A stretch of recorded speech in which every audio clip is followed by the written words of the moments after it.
Diagnosa kedua, posisikan pasien semi-flower, observasi kecepatan irama, kedalaman dan kesulitan bernapas. 3. Observasi pergerakan dada, kesimetrisan dada, penggunaan otot bantu napas, dan retraksi pada dinding dada. 4. Auskultasi suara napas. 5. Ajarkan pada pasien dan keluarga penggunaan perangkat O2. 6. Kolaborasi pemberian O2. 7. Monitor O2. Intervensi diagnosa ketiga, jelaskan kepada pasien dan keluarga tentang penyebab dan cara mengatasi saat timbulnya demam. Berikan kompres hangat, observasi suhu tubuh pasien, ganti pakaian tipis agar menyerap keringat, kolaborasi pemberian antipiretik. Intervensi diagnosa keempat, kaji pola tidur pasien, rapikan tempat tidur pasien, ciptakan suasana yang tenang dan nyaman, atur posisi tidur yang nyaman, anjurkan ibu pasien sebelum pasien tidur berdoa. Intervensi kelima, kaji tingkat pengetahuan tentang proses penyakitnya, jelaskan kepada keluarga tentang penyakit, tanda gejala, cara penularan dan penanganan, serta cara pencegahan. Intervensi diagnosa keenam, observasi dan catat asupan nutrisi pasien, kaji intake dan output, anjurkan pasien untuk makan sedikit tapi sering dan makan selagi makanan hangat, anjurkan pasien untuk oral hygiene sedikitnya 2 kali sehari, monitor berat badan pasien, kolaborasi dengan ahli gizi. Evaluasi, setelah melakukan asuhan keperawatan selama kurang lebih 3 kali 24 jam terhadap 6 diagnosa keperawatan, maka hasilnya adalah diagnosa pertama, masalah teratasi pada hari ketiga dengan kriteria frekuensi pernapasan normal, irama pernapasan teratur, mampu mengeluarkan sekret, tidak ada suara napas tambahan, tidak ada penggunaan otot bantu napas. Diagnosa kedua, masalah teratasi pada hari kedua dengan kriteria frekuensi pernapasan normal, irama pernapasan normal, suara auskultasi napas normal, kepatenan jalan napas, tidak ada penggunaan otot bantu napas, tidak ada pernapasan cuping hidung. Diagnosa ketiga, masalah teratasi pada hari pertama dengan kriteria suhu tubuh pasien dalam rentang normal 36,5 derajat Celcius sampai 37,5 derajat Celcius. Diagnosa keempat, masalah teratasi pada hari kedua dengan kriteria sudah dapat tidur malam, sudah tidak rewel, mata segar, jumlah waktu tidur cukup. Diagnosa kelima, masalah teratasi pada hari pertama dengan kriteria mengetahui tentang penyakit pneumonia, faktor penyebab, tanda gejala penyakit, dan faktor risiko. Diagnosa keenam, masalah teratasi pada hari ketiga dengan kriteria pasien sudah mau makan minum, sudah menghabiskan makanan 3/4 porsi, tapi tiap diberikan tidak ada penurunan berat badan.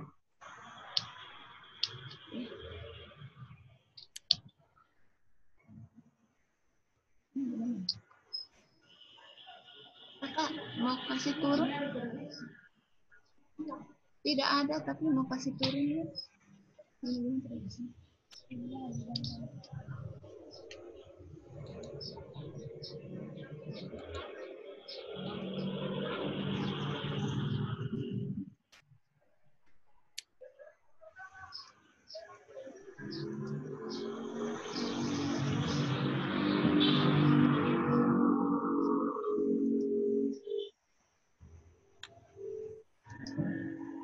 Mohon maaf, Pak. Mohon maaf, Pak, saya lanjut. Tadi ada masalah teknis. Bab 4, pembahasan, pengkajian, riwayat kesehatan. Tidak terjadi kesenjangan antara teori dan kasus nyata. Hanya pada riwayat penyakit keluarga terjadi kesenjangan karena penyebab dan faktor risiko terjadinya penyakit pneumonia beragam. Pemeriksaan fisik, sistem penglihatan tidak terjadi kesenjangan. Sistem pernapasan tidak terjadi kesenjangan. Diagnosa keperawatan, pada tinjauan teoritis ada 6 diagnosa, dan pada tinjauan kasus ada 6 diagnosa. Di sini terjadi kesenjangan karena pada tinjauan kasus terdapat 2 diagnosa yang tidak muncul, dan adanya 2 diagnosa baru yang muncul. Intervensi keperawatan, tidak terjadi kesenjangan pada diagnosa yang ada pada teori dan kasus. Terjadi kesenjangan pada diagnosa yang tidak ditemukan pada tinjauan teoritis. Implementasi keperawatan, pelaksanaan tindakan dilaksanakan sesuai dengan rencana. Pada pelaksanaan tidak ditemukan hambatan. Evaluasi keperawatan, pada tinjauan teoritis belum dapat dilaksanakan karena merupakan kasus semu. Sedangkan pada tinjauan kasus dapat dilaksanakan karena dapat diketahui keadaan pasien dan masalahnya secara langsung. Bab 5 penutup. Kesimpulan pengkajian. Pada anak JK pada sistem pernapasan dengan data sebagai berikut. Bentuk dada normal, irama napas teratur tapi cepat, terdapat retraksi otot bantu napas, Ibu, pernapasan, ya Pak. baik saya cut karena sudah 10 menit lebih. Ya Pak. Oke, baik. Yang kami hormati Ibu Eni Hendrik, kami persilahkan untuk memberikan sanggahan. Dipersilakan Ibu. Oke, terima kasih. Kedengaran kah suaranya? Bisa Ibu, bisa. Bisa. Ya, mungkin saya kasih masukan-masukan saja dulu, karena nanti belakangnya baru mungkin atau masukan bersamaan dengan pertanyaan. Ya. Boleh Ibu saya. Jadi mungkin kita. Ibu Maria juga sambil mencatat ya. Iya Pak. Siapkan kertas catat ya. Ya, Ibu. Oke, mungkin kita masuk saja di yang pertama, di kata pengantar. Di kata pengantin yang pertama misalnya seperti itu mungkin saya pikir lebih bagus, atau mungkin ini saran saya saja, pembimbing 1 dan 2 duluan yang dimasukkan, baru setelah itu berikutnya. Tetapi mungkin minimal seperti misalnya untuk direktur. Nah, dalam hal apa misalnya dikasih keterangan sedikit sehingga itu lebih, menurut saya lebih menarik. Baru yang berikutnya setelah pembimbing lebih dahulu. Ini hanya masukan dari saya. Itu di kata pengantarnya. Terus yang berikut soal pengetikan dan sebagainya, memang ada salah-salah ketik, ada apa, tapi itu manusiawi. Hanya nanti tinggal diperbaiki lagi, disusun yang rapi lagi sesuai dengan yang dianjurkannya harusnya bagaimana, maka itu yang nanti ditambahkan atau diperbaiki. Begitupun dengan di bab 1, mungkin menurut siapa karangan buku-bukunya, mungkin bisa dicari yang terbaru kalau bisa, atau kalaupun ada misalnya yang lama tetapi edisi yang terbaru, sehingga itu minimal lah 5 tahun ke bawah dari tahun sekarang ya. Untuk yang di buku-buku yang dipakai sebagai referensinya. Terus di dalam bab 3, saya lewati saja bab 2. Terus di dalam bab 3 ini kan kasus yang nyata, yang real di sana. Mungkin nanti ini juga ada tambahan-tambahan yang harus dimasukkan seperti di dalam pengkajian ini. Mungkin kalau saya lihat karena di data subjek dengan objek ini sangat sedikit. Ya, dalam arti sangat sedikit ini, padahal ada yang bisa lebih digali lagi. Bisakah didengar? Terus contohnya juga seperti di aktivitas sehari-hari, ya. Di aktivitas sehari-hari di sana misalnya selera makannya 3 kali sehari. Terus makannya pagi, siang, malam. Terus makan pagi, siang, malam. Habis itu makannya apa saja, nasi, sayur, tagas-tagas, ikan, malamnya keladi rebus. Ini kan tidak setiap saat. Jadi mungkin hanya dibentuk narasinya yang bagaimana, sehingga dalam cerita ini bahwa ini tidak setiap hari dia menggunakan makanan yang seperti ini, tetapi minimal mungkin kadang apa, lebih banyaknya yang mana, dan sebagainya. Mungkin itu yang nanti ditambahkan data-data tersebut, karena data-data hampir di aktivitas sehari-hari ini hampir semuanya bisa masuk di dalam analis, di klasifikasi data, sehingga itu juga yang menguatkan untuk analisa data. Dan yang berikutnya itu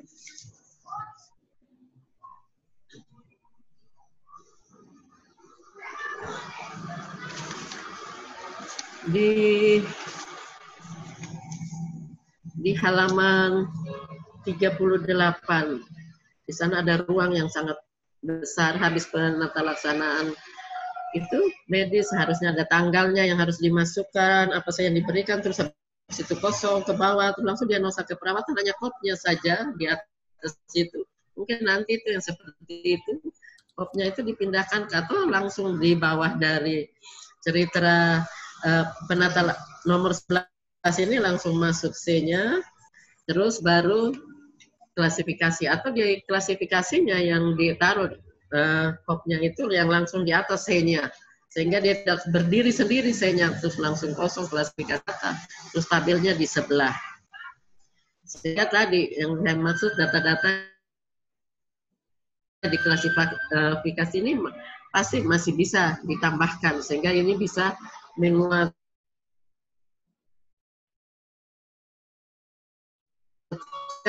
yang lain, yang menguatkan lagi, ya, yang seperti itu. Terus di NCP-nya di sini kan ada tindakan intervensi, diagnosa, intervensi. Ya. Di sini ada yang mungkin juga karena salah ketik atau apa, karena kecapean. Seperti contohnya intervensi nomor 6 di halaman 49. Itu nomor 1, 2, 3 sama semuanya. Jadi observasi dan catat asupan nutrisi pasien itu sama, nomor 1, nomor 2, nomor 3. Itu semuanya sama, 3-3-nya. Ya.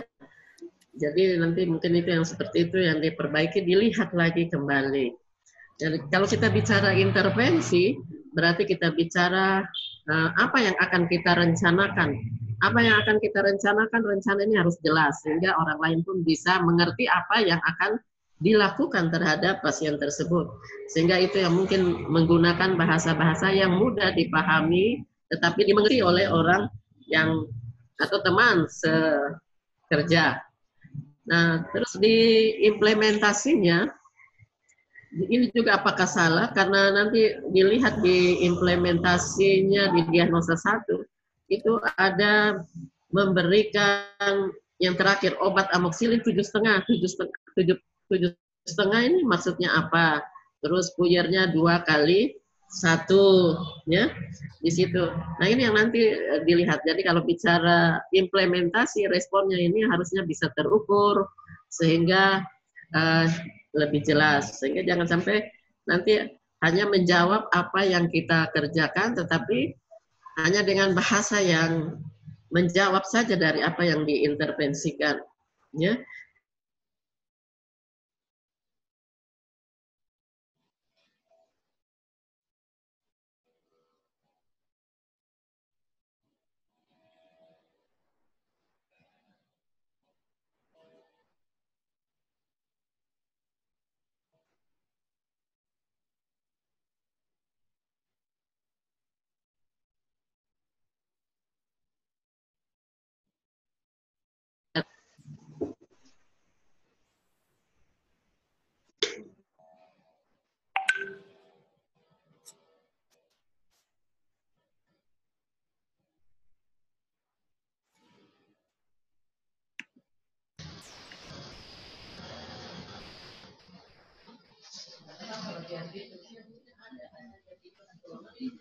Terbangun atau dia 10 menit dia tidur, tapi bangun habis itu dia tidur lagi, sehingga nanti harus dilihat bahwa berapa lama dia tidur selama 24 jam mungkin itu, sehingga kita bisa lihat ya, dia kurang tidurnya itu berapa lama. Karena dengan anak umur 3,5 tahun atau 3 tahun 11 bulan kan tidak salah itu, maka harusnya dia berapa lama tidurnya. Sehingga kalau kita lihat di sini kan hanya 10 menit tidur siangnya, sedangkan tidur malam kalau lihat di aktivitas sehari-harinya, didengar kan? Bisa Ibu. Nah, di tidur malamnya itu kan 5 sampai 6 jam, ya. Jadi, nah ini yang nanti dihitung sehingga dilihat baru kekurangannya berapa, sehingga nanti kan timbul di diagnosa itu. Terus begitupun tindakan-tindakan yang ini mungkin ada salah-salah juga sama seperti ini, misalnya menyuapi pasien bubur panas.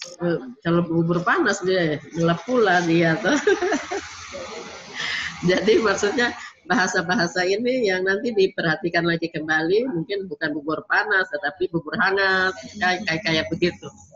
Berapa banyak yang dihabiskannya sekali makan, dan nanti akhirnya dalam evaluasi sehingga terlihat bahwa total dalam 24 jam dia makan pagi, siang, malam ini berapa banyak yang dihabiskan, supaya nanti tidak rancu ke dalam evaluasinya. Dia hanya 1 kali makan 2 sendok, tetapi di dalam evaluasi masalah teratasi. Ya. Nah ini yang nanti mungkin dimasukkan, ditambahkan. Itu masukan-masukan. Terus ada lagi yang berhubungan di bab 4. Di bab 4 ini pemecahan masalah di intervensi. Di halaman 86. Di intervensi terakhir itu diagnosa keperawatan 5 dan ke-6.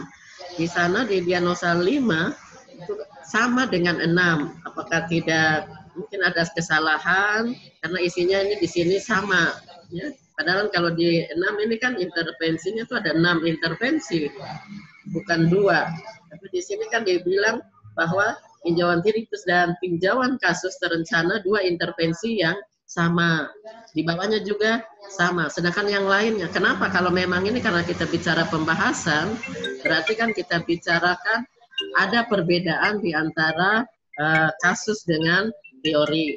Jika kalau ada perbedaan itu harus dijawab kenapa, kalau tidak ya akan dikarenakan memang sama yang seperti itu. Itu untuk masukan untuk mungkin perbaikan yang bisa terus begitu pun ada intervensi yang mengajarkan pasien batuk efektif. Ini untuk anak umur 3 tahun hampir 4 tahun, ya. Kira-kira anak umur segitu bisa tidak diajarkan dia batuk efektif, ya.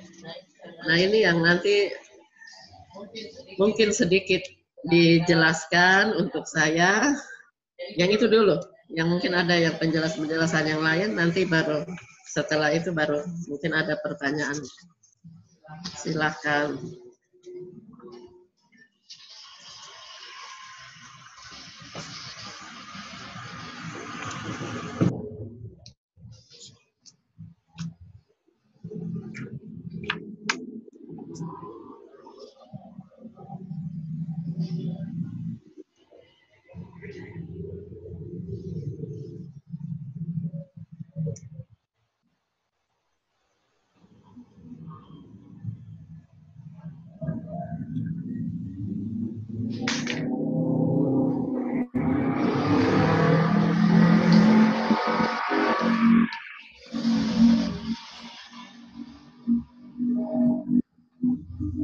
Ya, bagaimana atas apa yang tadi saya sampaikan ini, maksudnya ada yang mau ditanggapi yang seperti tadi? Iya Ibu, terima kasih sudah memberikan masukan. Minta maaf Ibu kalau banyak kesalahan penulisan di dalam. Memang tadi baru saya ini lihat, ternyata emang yang di bagian intervensi diagnosa yang ke-6 itu emang ada pendobelan penulisan. Yang intervensi 1, 2, 3 itu sebenarnya 1 saja Ibu. Cuma ada kesalahan di situ. Emang banyak kesalahan Ibu di dalam bentuk penulisannya Bu. Ya, mungkin saya masuk lagi langsung saja ke pertanyaan berikutnya. Ya, kenapa Maria mengambil kasus ini? Ya, Ibu, pertama saya ngambil kasus ini karena di puskesmas banyak terdapat kasus pneumonia pada anak. Kita kebetulan saya sendiri yang bertanggung jawab dengan pneumonia. Jadi saya mau mengkaji pneumonia, mau belajar membuat aske pneumonia supaya kalau sudah selesai dari pendidikan ini, saya dapat menerapkan aske pneumonia pada pasien yang saya tangani. Ya Ibu, terima kasih. Itu saja. Ya, kalau seperti itu, terus apa yang diketahui dari pasien yang menderita pneumonia? Maksudnya dari mana tahu bahwa pasien ini menderita pneumonia? Ya. Jadi kriteria awal seorang pasien pneumonia itu pernapasan lebih dari normal. Yaitu kalau anak-anak umur 1 tahun sampai 5 tahun itu lebih dari 40 kali per menit. Itu pasien dikatakan pneumonia, ditunjang dengan ada tarikan dinding dada ke dalam pada pasien, adanya pernapasan cuping hidung, dan terdengar wheezing saat kita pemeriksaan pertama, Bu. Nah, hanya berdasarkan itu saja terus bisa ditarik pneumonia. Siapa yang menentukan pneumonia ini? Kebetulan waktu itu kita di puskesmas tidak ada dokter dan ada pelatihan untuk kita penanggung jawab pneumonia. Kita bisa menentukan pasien itu pneumonia berdasarkan 3 kriteria tadi, Bu. Hanya berdasarkan 3 kriteria itu saja.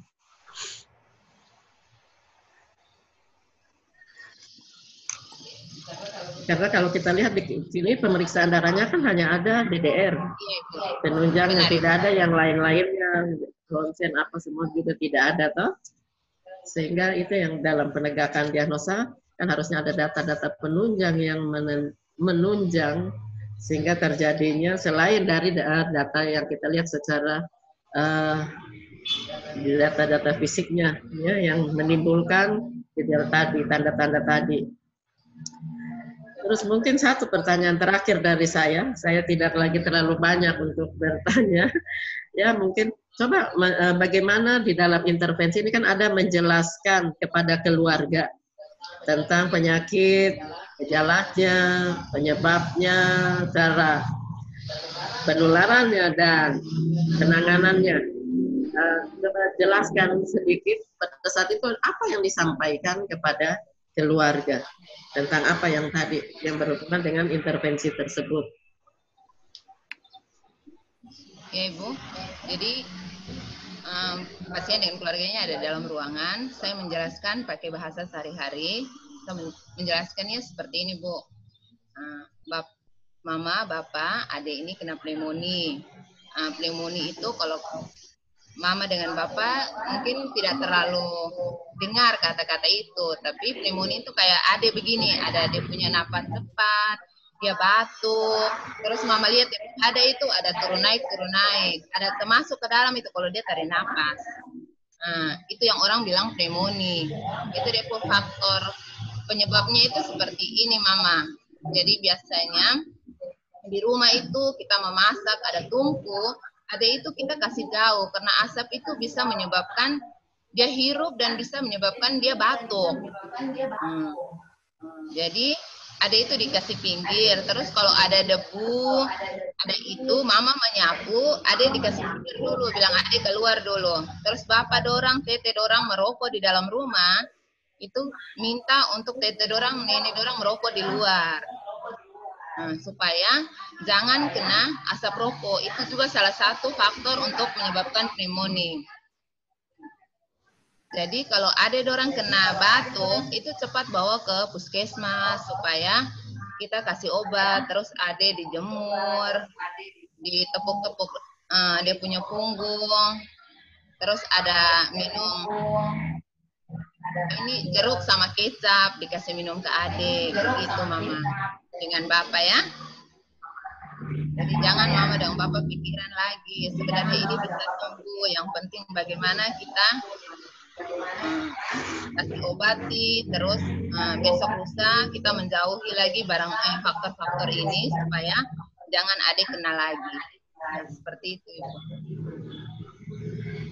Oke. Dari apa yang disampaikan tadi ada tindakan-tindakan apa yang disampaikan, mungkin itu yang nanti belum terlihat di dalam intervensi maupun implementasinya yang ada di dalam SIM.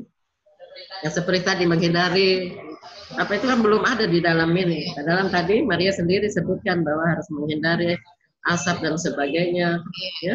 Nah itu yang nanti mungkin ditambahkan lagi seperti itu. Mungkin sekian moderator. Terima kasih atas sanggahannya. Terima kasih.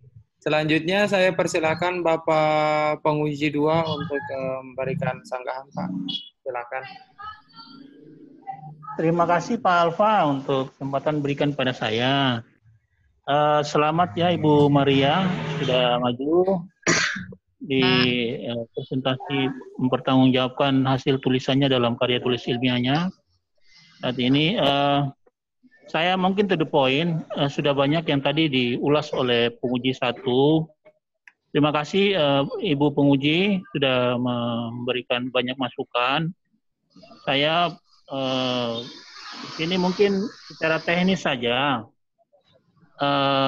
Mungkin dari sisi penulisan mungkin nanti kita lihat lagi Pak Alfa panduan banyak yang baik. Bapak yang susun sendiri. Nanti kita ini lihat lagi karena itu yang menjadi dilema buat kita nanti itu untuk bimbingan ini nanti hasilnya adalah sebuah karya tulis ilmiah yang dipajang di perpustakaan repository Pak. Ya repository dan itu memang harus kita bikin sebaik-baiknya itu terutama penulisan yang penting. Kutipan-kutipan dan lain-lain harus masuk semua dalam daftar pustaka dan lain-lain. Baik Pak. Saya satu, Bu Maria, ini kan kasus pneumonia. Iya, ini Pak. mirip-mirip dengan corona. Bisakah Ibu menggambarkan perbedaan dari kedua itu?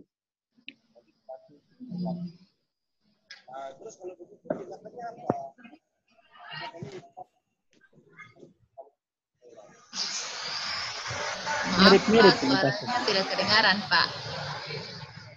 Ibu bisa menggambarkan perbedaan antara kasus coronavirus atau COVID-19 dengan pneumonia ini? Nanti akan sambung ke pertanyaan berikut, prosedur diagnostik yang tadi disinggung oleh penguji 1. Apakah sudah rapid test atau segala macam, itu nanti Ibu jelaskan. Bisa? Ya? Saya coba menjelaskan, Pak. Jadi kalau pneumonia dari Menteri Kesehatan itu memberikan pelatihan kepada kami karena yang pertama kami tidak bisa memeriksa sesuai dengan penunjang diagnostik karena keadaan di puskesmas kami labnya terbatas, Pak. Jadi kalau emang pneumonia itu batuk, pasiennya batuk, ada sesak, ada tarikan dada, dan pernapasannya cepat. Sedangkan pada coronavirus bisa seperti itu, dia punya keadaan klinisnya seperti pneumonia, tetapi harus dengan tanda ada perjalanan dari daerah yang terinfeksi.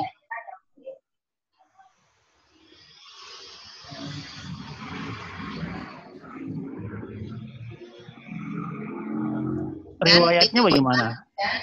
Riwayat perjalanan, Pak. Riwayat perjalanan pasien. Hasil pengkajiannya bagaimana, Bu? Yang pneumonia, Pak.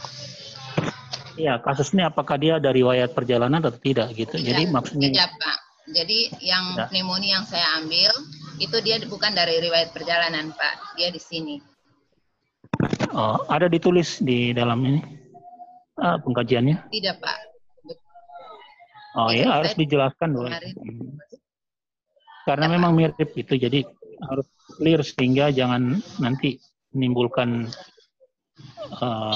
presiden yang tidak kita inginkan. Siap, Pak. Lanjut penjelasan coronanya belum selesai. Ya, jadi corona itu kecuali ada riwayat perjalanan dari daerah yang terinfeksi atau zona merah, terus dibuktikan dengan pemeriksaan PCR dan pemeriksaan swab. Baik. Itu saja Pak yang saya ketahui. Baik, terima kasih untuk penjelasannya Ibu. Karena Ibu yang pegang program, jadi Ibu mungkin sedikit lebih paham ya tentang bagaimana program penanggulangan khusus untuk kasus pneumonia. Dan juga ini. Berarti Ibu dalam menerapkan proses pengkajian, Ibu menerapkan protokol kesehatan kan, Bu? Ya. Iya, Pak. Waktu itu baru kita menerapkan protokol kesehatan waktu pengkajian, kita jarak, tapi saat kita mau mendekati pasien, kebetulan kami masyarakat di sini tidak bisa kita pakai APD lengkap kalau emang dorang tidak ada riwayat perjalanan. Itu nanti menimbulkan polemik. Jadi kami cuma pakai masker sama sarung tangan, Pak. Saya tahu, Sorsel itu kasusnya nihil, saya tahu itu. Tidak ada kasus. Mebrat, Fak-fak kemudian... ada, Pak, 7 orang. Sorry, saya ingat Sorsel lagi. Iya, Fak-fak kan baru-baru saja ini kan. Itu pengkajiannya kan sebelum kan? Iya.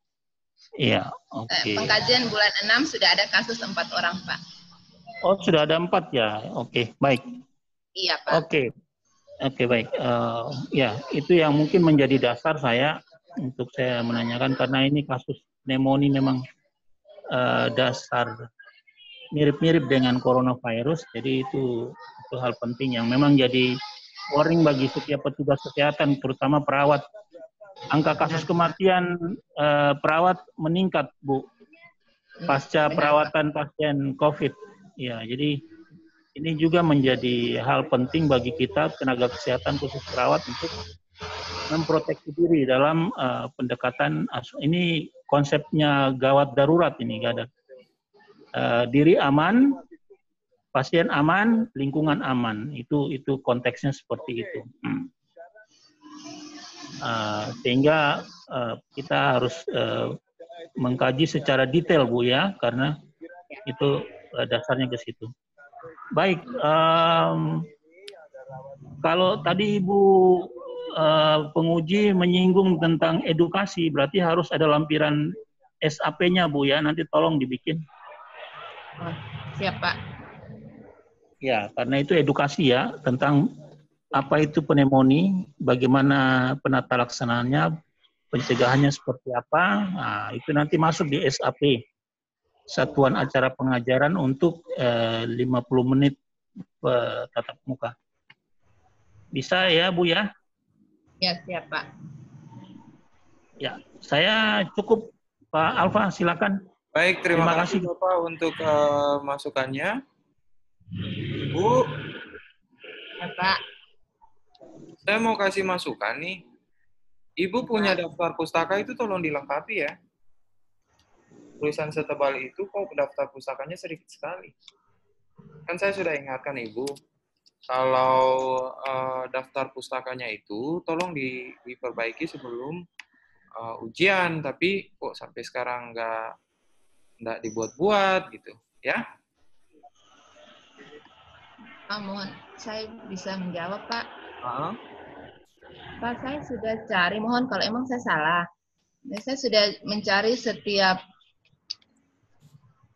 apa di sini ya namanya, tulisan kayak menurut Nur Arif gitu, Pak. Saya sudah cari dari bab 1 sampai bab 4, Pak, tapi sudah tidak ada tambahan lagi, Pak.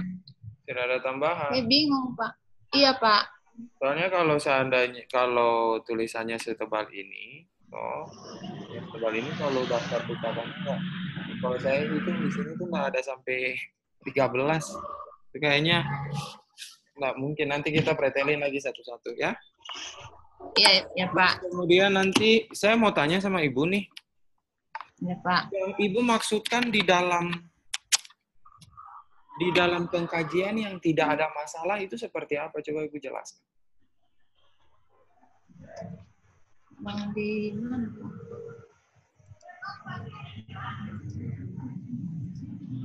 Di dalam pengkajian sistem ini tidak ada masalah. Sistem ini tidak ada masalah. Yang dimaksudnya itu tidak ada masalah itu seperti apa? Itu dia normal, Pak. Sistemnya berfungsi secara normal. Contoh, saya ambil contoh. Di sana tulisnya di dalam sistem pengkajian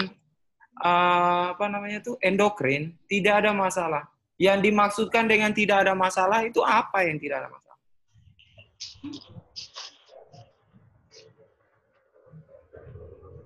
Pak.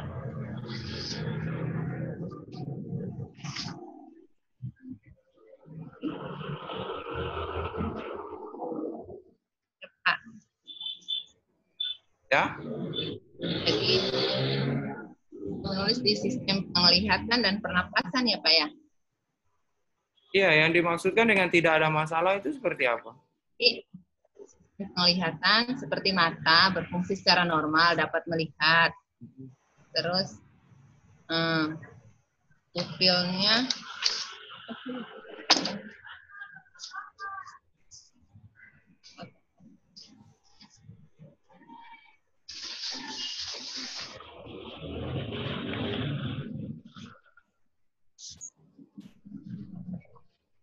Pak, kita lihat dulu.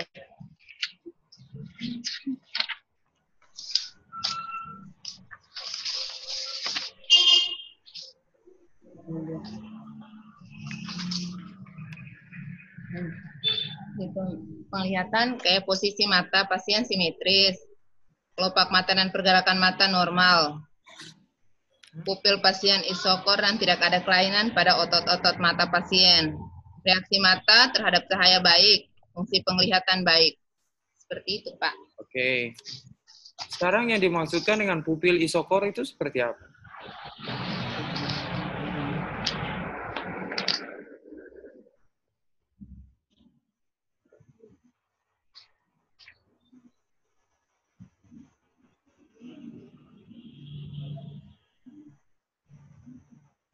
Halo? Ya, Pak. Pupil isokor itu seperti apa, Bu?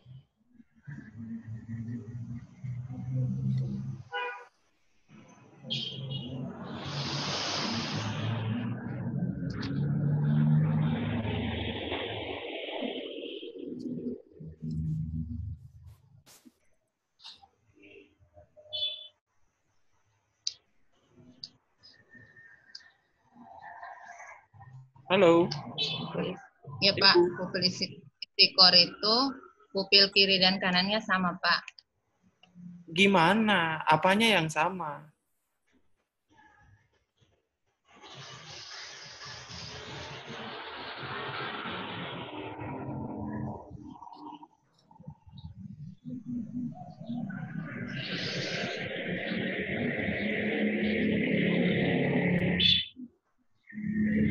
Ya?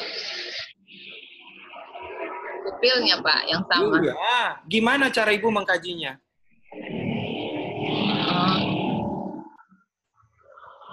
Kita memberikan pemeriksaan pakai cahaya, Pak. Pakai cahaya. Diameternya berapa?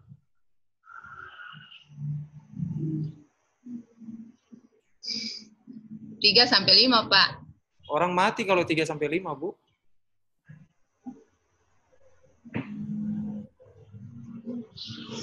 Dilatasi. Terus, yang kedua, beringus Ya, Pak. itu apa beringus? Oh, beringus itu apa? Cairan yang keluar dari hidung itu, Pak. Di dalam bahasa medis memang ada namanya beringus.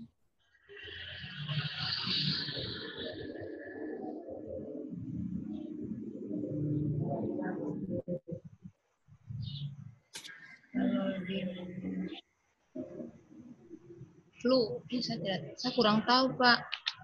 Lah, ibu yang tulis. Iya, tapi kalau bahasa medisnya mungkin flu kali.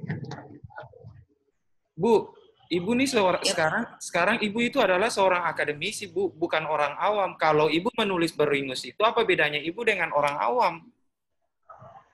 Ya, Pak. Sama saja. Nah, sekarang saya tanya, beringus itu kalau dalam bahasa medis apa namanya?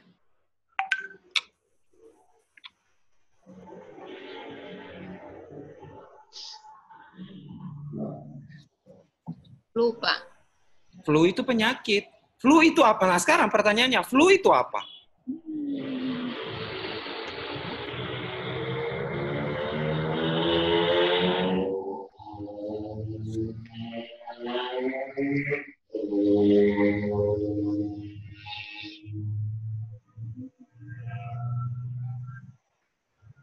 Flu itu seperti hidung tersumbat, Pak. Flu itu penyakit, nama penyakit, ataukah tanda dan gejala? Itu nama penyakit, Pak. Apa nama penyakitnya? Influenza. Nah, influenza. Sekarang saya tanya, Pneumonia itu dia masuk dalam kategori penyakit apa, Bu? Penyakit menular, Pak, pada saluran pernapasan. Ada saluran pernapasan. Ya. Saluran pernapasan yang mana? Atas, bawah? Akut, Di kronis? bagian bawah, Pak. Saluran pernapasan bawah, Pak. Saluran pernapasan bagian bawah. Kalau pneumonia itu dia bagian dari ISPA atau bukan? Bukan, Pak. Kenapa bukan? Karena ISPA saluran pernapasan atas, Pak. Bukan akut.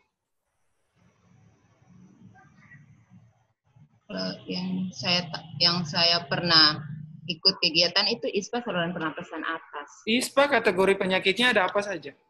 ISPA itu kan gabungan. Iya. Ada apa saja? Ada rinitis, faringitis, laringitis.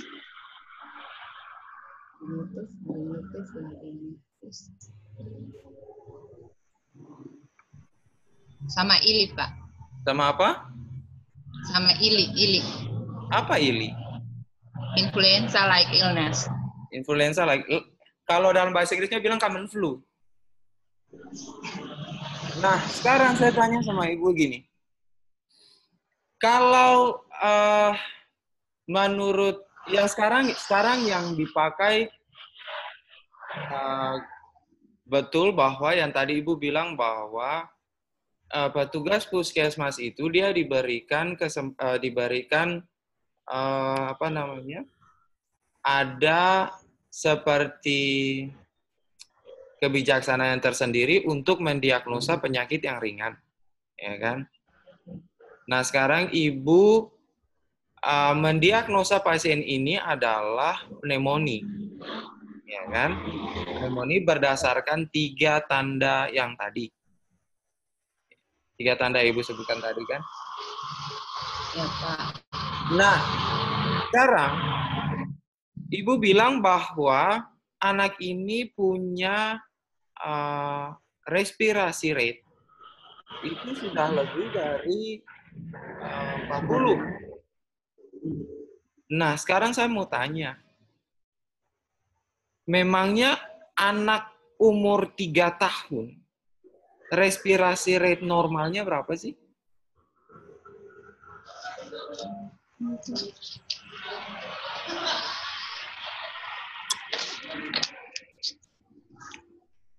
Kalau menurut Kemenkes, anak umur 1 sampai 5 tahun respirasi normalnya 40 kali per menit, Pak. 40 kali per menit. Ya. Iya, Pak. 40 kali per menit. Jika anak umur 1 sampai 5 tahun mempunyai respirasi rate-nya itu lebih atau sama dengan 40 kali per menit, ya kan? Lebih atau sama dengan 40 kali per menit, dia bisa disebut menunjukkan tanda dan gejala pneumonia, ya kan? Ingat, lebih dari atau sama dengan 40 kali per menit. Berarti yang tadi Ibu bilang bahwa jika pasiennya itu adalah 40 kali per menit, apakah dia sudah termasuk pneumonia?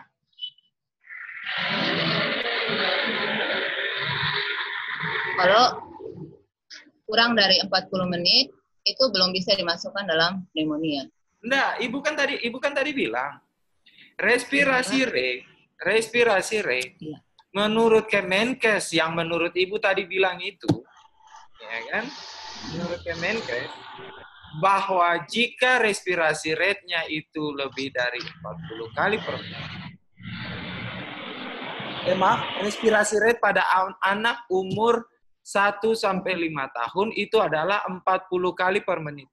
Sedangkan menurut Kemenkes itu dia bilang bahwa jika anak itu punya respirasi rate lebih dari atau sama dengan 40 kali per menit, ingat ya, lebih dari atau sama dengan 40 kali per menit, berarti dia sudah pneumonia dong.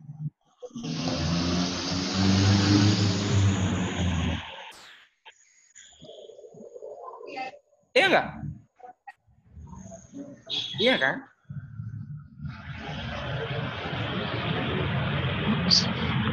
Ibu paham? Paham kalimat saya? Paham? Paham, Pak. Nah, berarti respirasi rate-nya itu, respirasi rate ibu nggak bisa tentukan pastinya berapa. Tetapi ibu itu harus menentukan bahwa range anak umur 1 sampai 5 tahun itu dari berapa sampai berapa. Itu loh. Ini sederhana, Bu. Ya, Pak. Sederhana tapi kompleks.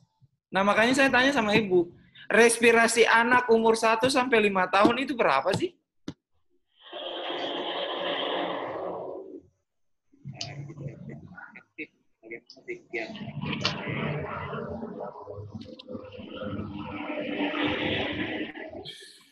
Untuk sharing di Instagram saya, posting acara hari ini juga. Berapa?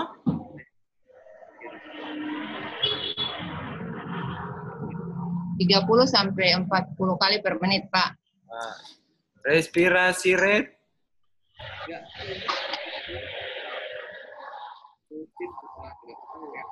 30 sampai 40 kali per menit, Pak. Maaf. 30 sampai 40 kali per menit.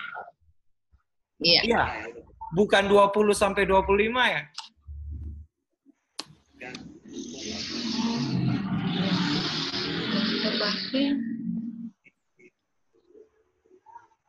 Kemudian yang terakhir adalah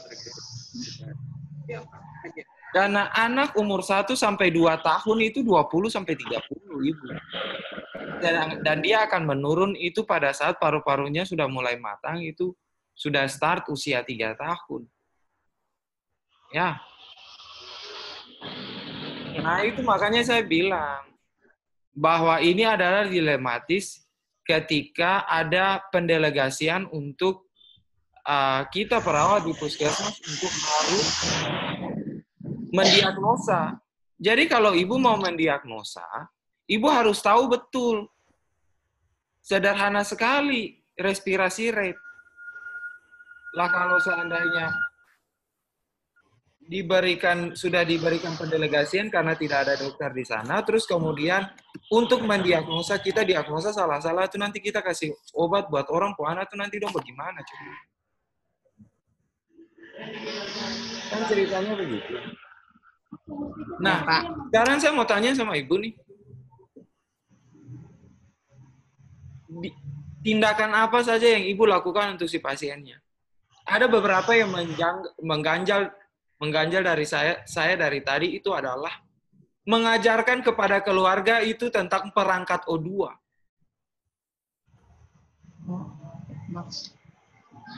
Bisa saya jawab, Pak? Silakan Ibu. Maksudnya memberitahukan kepada keluarga pasien bahwa kenapa sampai pasien itu dipasangkan O2 begitu, Pak. Supaya jangan membuat orang khawatir. Kan gini.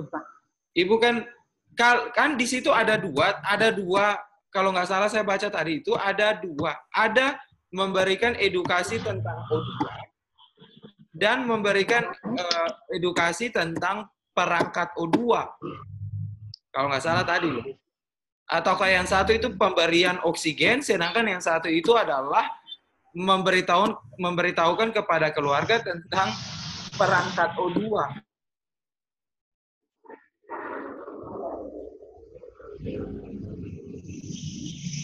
Nah, ajarkan kepada pasien dan keluarga penggunaan perangkat O2.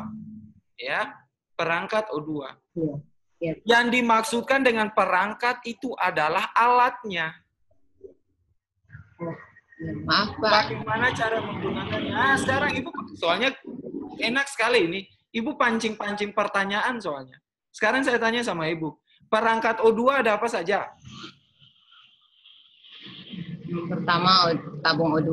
Tabung, 2. Iya. Terus maskernya. Masker. Selang O2.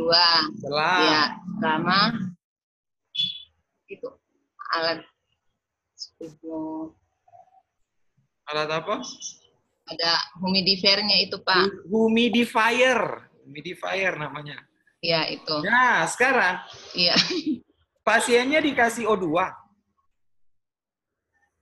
Ya, Pak. Nah, pasiennya dikasih O2. Pasiennya dikasih O2 berapa liter, Bu? Hanya 2 liter, Pak. Mengapa Ibu kasih 2 liter? Sudah itu kami ikuti panduan MTBS, Pak. Sekarang kan gini, Bu.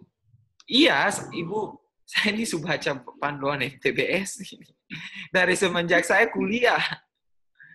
Makanya Ya, Pak. ketika orang mau menentukan sampai 2 liter per menit, itu ada hitungannya. Sekarang saya tanya, itu Ibu harus tahu kenapa sampai orang itu dia dikasih 2 liter per menit. Sekarang pertanyaannya, MTBS suruh 2 liter per menit, itu kenapa 2 liter per menit? Ibu bisa jawab? Silakan. Mohon maaf, Pak, saya tidak bisa jawab pertanyaan itu. Berarti ngikutin saja ya, ikuti saja ya. Ya, karena ada penanggung jawab MTBS, Pak. Kita cuma menjalankan saja instruksinya. Oh ya, 2 liter per menit ya. Iya, Pak. Ya, 2 liter per menit. Nah, Ibu harus tahu mengapa sampai harus diberikan 2 liter per menit. Nah, ini yang saya mau, nanti saya akan lihat nih, rasional kolaborasi pemberian O2 2 liter per menit itu seperti apa rasionalnya. Itu harus Ibu hitung. Bagaimana caranya sampai hasilnya itu 2 liter per menit. Ya, harus tahu. Jangan sampai keluar dari D3 dengan waktu keluar dari SPK nggak ada bedanya. Ibu sudah dengar waktu saya kasih kuliah kan? Ya, itu yang paling penting. Nah, apalagi sekarang kalau nggak salah itu coronavirus itu sudah termasuk dalam ISPA. Sudah bagian dari ISPA kalau nggak salah sih. Iya, benar, Pak. Nah, berarti penyakit ISPA itu nambah 1 lagi. Iya. Nah, jadi saya mohon Ibu, ini sebenarnya ada beberapa. Jadi karya tulis ilmiah itu adalah bukan cuma semata-mata Ibu nyusun terus lulus gitu loh. Tapi coba Ibu mendalami hal ini. Ibu mendalami hal ini supaya kalau memang Ibu keluar dari D3 ada sesuatu yang betul-betul Ibu pahami gitu loh. Oh, saya dulu tulisnya tentang askepnya pneumonia loh. Tindakannya seperti ini, kenapa sampai ini gitu Ibu. Ya.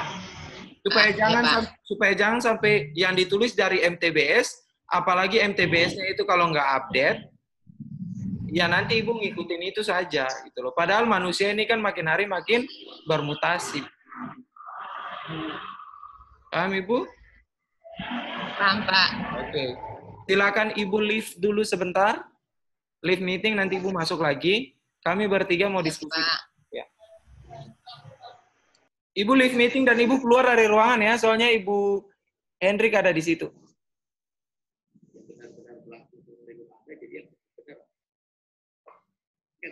Nah, perlu latihan beban. Kenapa perlu latihan beban? Karena ada 3 manfaat secara umum yang kita dapat. Yang pertama adalah keterampilan melalui meeting. Halo, Bapak, Ya. Ibu. Ya, Pak Alfa. Saya minta nilai kah? Ya, depo sinyal ini yang bahaya sekali.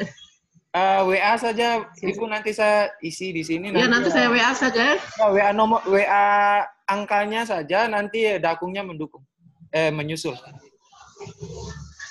Mer.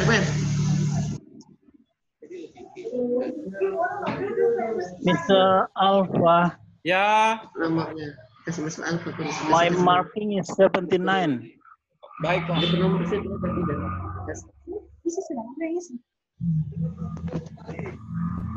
Did you hear me? Yes, I do, sir.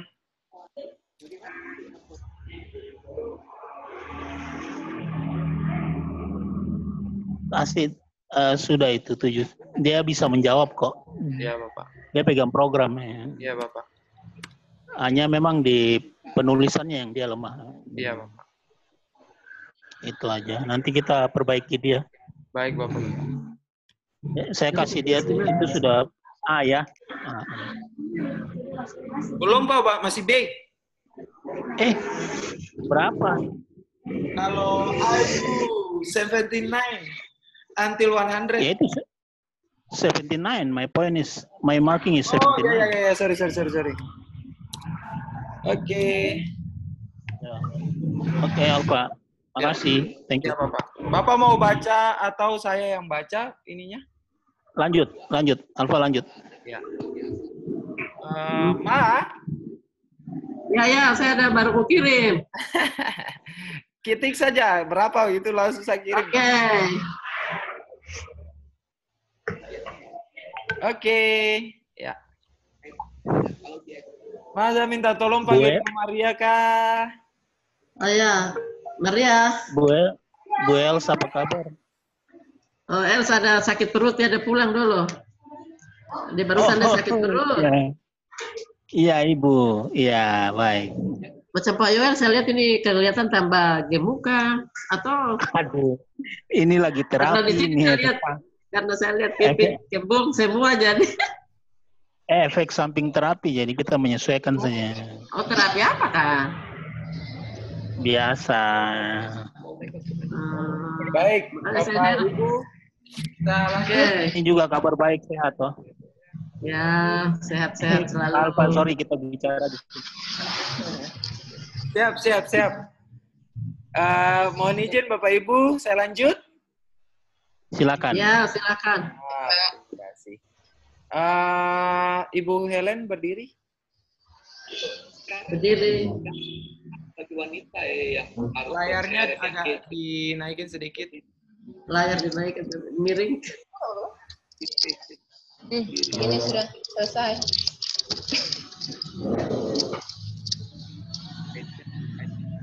Baik, mohon izin Bapak dan Ibu penguji yang saya hormati, Ibu SSIT dan Bapak Yoel Kambu MKAP, spesialis KMG, dan saudari teruji.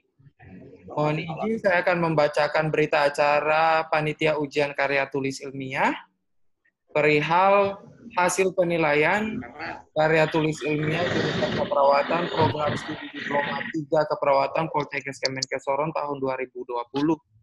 Pada hari ini Jumat tanggal 17 Juli tahun 2020 di hadapan sidang KTI Prodi Diploma 3 Keperawatan Poltekkes Kemenkes Sorong, setelah tim penilai berembuk dan berusaha mempertahankan dari saudara teruji nama Maria 2 Bunga Nona Helen, NIM 3 14 40 11 9117 dengan judul karya tulis ilmiah Asuhan Keperawatan pada Pasien Pneumonia di Puskesmas Kramongmongga, Fakfak, dengan susunan penguji sebagai berikut. Penguji 1, Ibu Heni Hendrik, SSIT Kes. Penguji 2, Bapak Yoel Kambu MKAP, spesialis KMB. Dan penguji 3, saya sendiri, Alfa Cherry Mustamu, SKAP MKAP.